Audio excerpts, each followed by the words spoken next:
Dead after being shot by deputies at Davis Park in Nocatee. Good evening, I'm Riley Phillips. Hundreds of families with children witnessing the shooting. It happened during a youth sporting event. The suspect was originally being pursued for a burglary, which turned into a police chase and ended in a shootout at the park. We have team coverage tonight. Atia Collins spoke with a referee who heard the shooting and had to hide. But first, Zach Wilcox is on your side, live at Davis Park. Zach, the good news is no families were hurt during the shootout. Yeah, Riley, fortunately not. I know it's tough to see just how dark it is, but over my right shoulder you can see that soccer net, the farthest back part of the soccer field.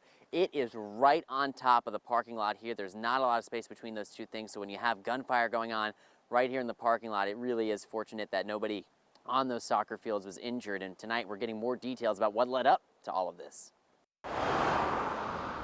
The St. Johns County Sheriff's Office was called to a burglary just before 6 in the morning at public storage on Palm Valley Road near A1A in Ponte Vedra Beach.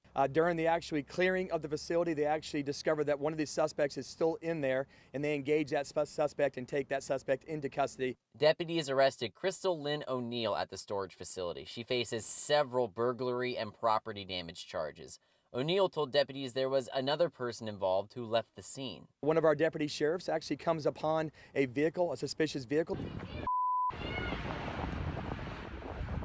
An employee at Palm Valley Outdoors shot this video of the confrontation between a deputy and the burglary suspect under the Palm Valley Bridge. They chased him for a little more than a mile to Davis Park. The vehicle actually spins and goes into a retention pond in front of some soccer fields where there was a very large amount of children and families actually playing soccer. Sheriff Robert Hardwick says the suspect got out of the car with a handgun and crouched between two cars in the parking lot. It breaks my heart when our deputy sheriff tell you today that as they're showing up for his backup, there's children prone out on a soccer field.